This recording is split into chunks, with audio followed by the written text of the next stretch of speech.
Il viaggio è una condizione mentale, in cui non conta dove tu sia diretto. L'importante è che tu sia sempre disposto a metterti in gioco.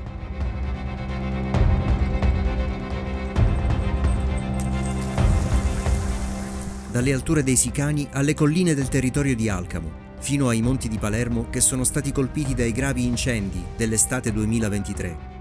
Andremo alla ricerca di storie da raccontare, che riguardano eventi, luoghi e persone, che arricchiscono il territorio siciliano e che tengono spalancate le porte della bellezza e della speranza.